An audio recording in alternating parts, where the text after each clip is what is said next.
বিশাল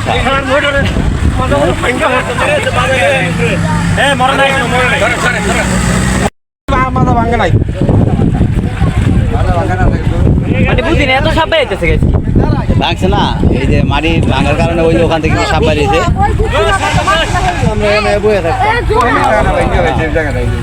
এর একটা সাপে কামড় দিলে।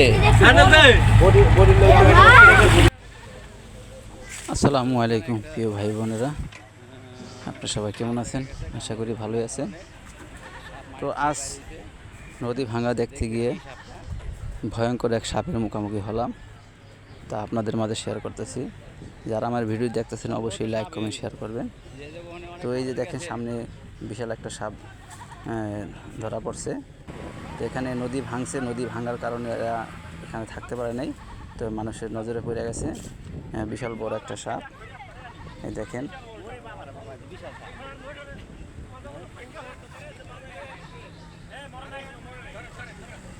কত বড় একটা সাপ। তো এখানে মানুষ কখনো কিন্তু লাড়ি নিয়ে আসে নাইকা, জাস্ট তারা নদী দেখার জন্য আসছে, পুরুষ মহিলা সবাই। তো একজনের চোখে পড়ে গেছে যে সাপ, তখন ভাবছে হয়তো নদীর স্রোতে কোনো একটা মরা বাঁশ বা কোনো একটা লাঠি ভাসে যেতেছে, এর মধ্যে দেখে যদি না এটা লড়াচড়া করে আর নদীর পাড়ে আসছে, তখনই তারা দৌড়াদৌড়ি করে যেখানে যা পাইছে ওটা নিয়ে আসছে সাপ মারার জন্য। তো এই দেখেন এটাকে আমাদের গ্রাম ভাষায় কাল সাপ বলা হয়। তো মাটির কারণে সাপটা স্পষ্ট বোঝা যাইতেছে না, তো সাপটা হলো কুকুর সাপ। তো এই দেখেন সাপটা প্রায় 3 থেকে 4 হাত লম্বা হইব।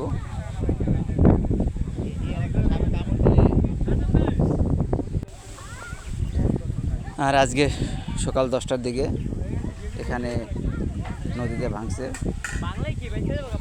তো নদী সেখানে ভাঙছে, সেখানে আমার ভাই কারি আব্দুল হাবিব মানুষের বাড়ি, তার বিল্ডিংটা কাছাকাছি। তো ওখানে ভাঙছে, আমরা খবর পেয়ে তাড়াতাড়ি গেলাম। তো যাই নদী ভাঙা দেখার মুখে আবার সাপের মুখোমুখি হলাম। নদী বেশ কিছু জায়গা ভাঙছে, তো সবাই অনেক চিন্তিত। এই দেখেন ভাইয়ের বিল্ডিংটা। তো ভাইয়ের বিল্ডিংয়ে গতকাল রাতে মাল সামান সরিয়ে নিয়েছে, কারণ তারা খুব ভয় আছে যে যদি বিল্ডিং জায়গা তো মাল সামান কিছু নিতে পারবে বা আগিয়ে নিয়ে রাখছে। তো তারা কিছু মাল সামান মাসুদের বাড়িতে রাখছে আর অন্য আত্মীয় স্বজনের বাড়িতে রাখছে। এই দেখেন কত সুন্দর, কত আশা, কত আকাঙ্ক্ষা, কত স্মৃতি এই বিল্ডিং ঘিরে। আর দেখেন বিল্ডিংয়ের সামনে কীভাবে ভেঙে ফেলছে। তো এখানে আর আমাদেরও কোনো আশা নেই।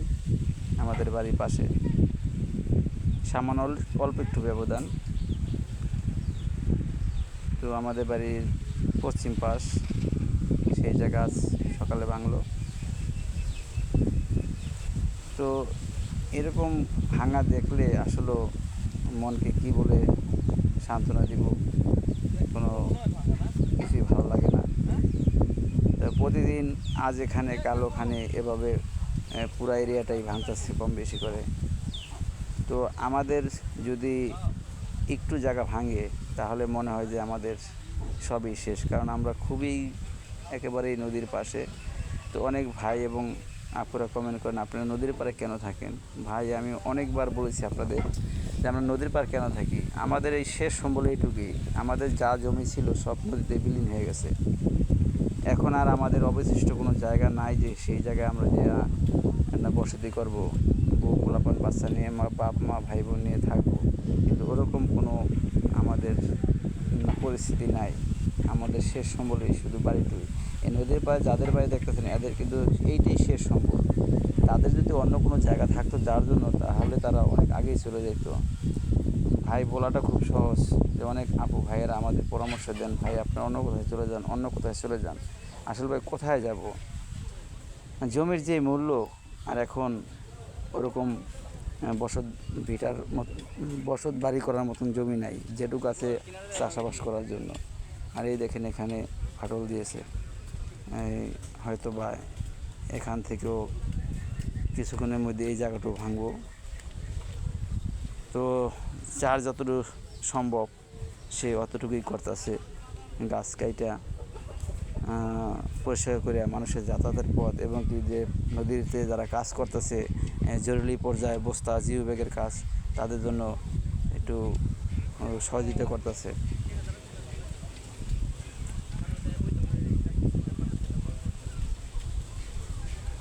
তো লাস্ট পরিস্থিতি দেখেন, বাঁশ, তারপরে একটা নিম গাছ, এই দেখেন পানির মধ্যে চলে গেছে। এটা আমি ঘন্টা 2 আগেও আমি দেখে আসছি, হাইটে আসছি ওখান থেকে, কিন্তু পরিষ্কার ছিল। তো ওখানে তো যারা আমার এই ভিডিও দেখছেন অবশ্যই লাইক করবেন, সবাইকে জানিয়ে দেবেন, দেখার সুযোগ করে দেবেন। তো ভালো থাকেন সবাই, আর পুরো ভিডিওটি দেখেন। সম্ভবত সাপ হইব, যে ওখানে অনেক মানুষ গেছে।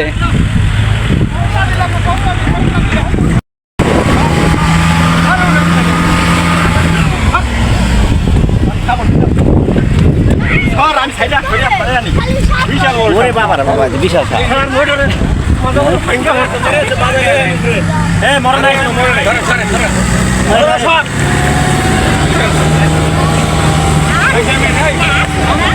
কাশিটা দিয়ে পোলটা পড়লাম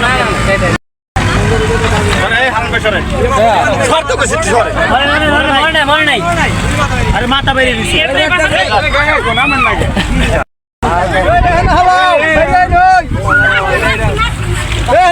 একটা দেন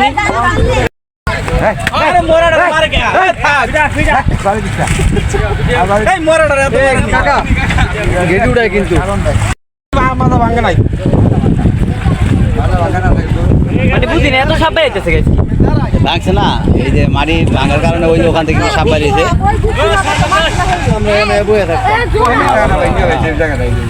এর একটা সাপে কামড় দিলে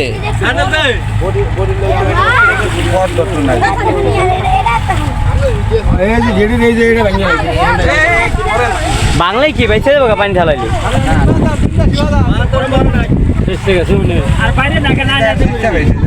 মাথা সিসি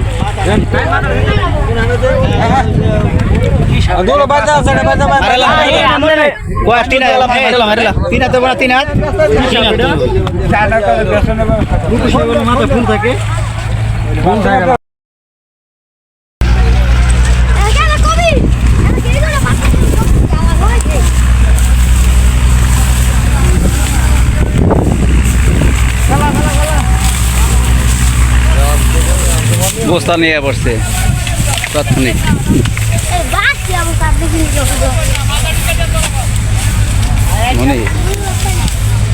আমি একটা জিনিস চিন্তা করতেছি যে ঘাড়ে তো ভাঙে ভেঙে খালি এমনি যেতেছে।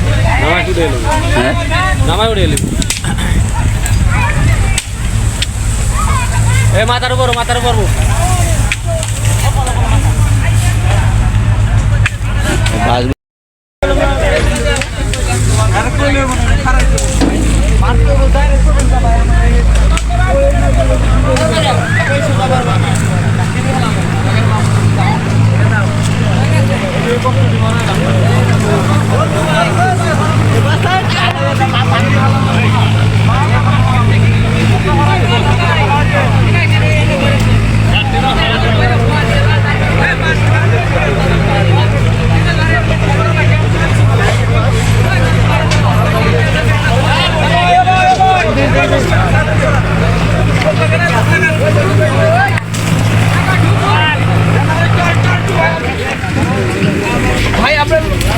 দেখেন ভাই, স্লিপ করবেন পিস ধরনের।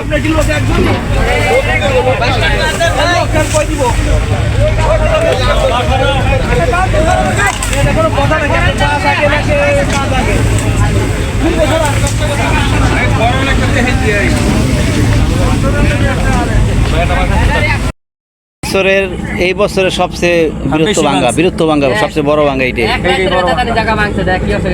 বড় বড় ঘর 2-3টা ঘর হালাই দিছে। এই যে একটা ঘর ভিতর ওই পানির ভিতরে নিচে গেছে, পানির ভিতরটা পানির বড় ঘর। এই যে এটা ছোট, এই দেখে যে ফাড়াল দিছে, ভাঙতেছে, অনেক ভাঙ্গা ভাঙছে আজকে। গাছ মাছ আমলা গাছ বাস জাত তো আমাদের চেয়ে চেয়ে দেখা ছাড়া কিছু করার নেই, কারণ এর থেকে কিছু দূরত্ব আমাদের বাড়ি, যেভাবে ভেঙে ভেঙে যাইতেছে এতে আমাদের বাড়ি থাকার মতন কোনো পরিবেশ নাই। এই যে দেখেন ফাটা দিছে, কিছুক্ষণের মধ্যে এই ফাটা এটা ভেঙে পড়ে যাবো গা। আর যে বড় বড় বাঁশ, সব ঘর বাড়ি, কাঁঠাল গাছ, বিভিন্ন পদের ফল ফাকড়া গাছ, মানুষের সাজানো গোছানো যে বাড়ি ছিল সব ভেঙে নিয়ে গেল। রাত 12টা বাজে মাইকিং করা হয়েছে। তো রাত 12টা বাজে মাইকিং করলো ওই রাত্রে, তারপরও রাত্রে হালকা পাতলা বৃষ্টি ছিল, তো মানুষ আসতে পারে নাই। তো যেই ঘর বাড়ি নিয়ে গেছে তত নিয়েই গেছে, আর যেই ঘর বাড়ি এখন আছে সেই ঘর বাড়ি তারা যতটুকু সম্ভব নেওয়ার চেষ্টা করতেছে। আর যেগুলো চলে গেছে দেখতে গেছে তার রাখার কোনো পরিস্থিতি নেই। তো আপনাদের দেখানোর চেষ্টা করতেছি আজকের পরিস্থিতি, বা আজকে কতটুকু ভাঙছে, কি কি ক্ষতি হয়েছে। তো ক্ষতির কথা বলতে গেলে আর কি বলবো, ক্ষতি তো একটা বাড়ি যদি ভেঙে নদীতে নিয়ে যায় তার কিছুই থাকে না। তো আপনারা অবশ্যই এটা জানেন। এই যে বাড়িটা দেখেন, এই বাড়িটা ধরছে, এই বাড়িটা এখন ভাঙতেছে, ভেঙে সরাইতেছে। হয়তো কারো জায়গায় নিবে, বা আপাতত ঘর বাড়ি সরাইয়া এক জায়গায় রাখবো, যদি যাদের জমি থাকে তাহলে সেখানে রাখবো, আর নয়তো কোনো বাড়িতে আশ্রয় নিবে। এই দেখেন সোনার বাড়ি, এত কষ্টের সাজানো গোছানো বাড়ি নদীতে ক্রাশ করছে।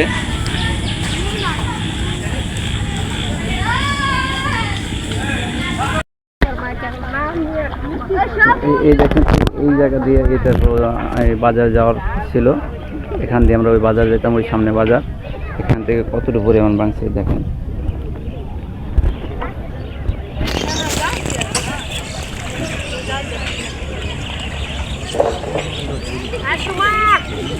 তো এই জায়গাতে আমরা হাইটা ওই পুরাটা ওই জায়গায় সামনে একটা পল্টন আছে, ওখান দিয়ে আমাদের যাতায়াত করছিল।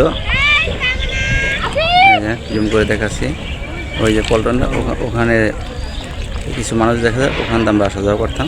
এখান থেকে কত পরিমাণ ভাঙছে।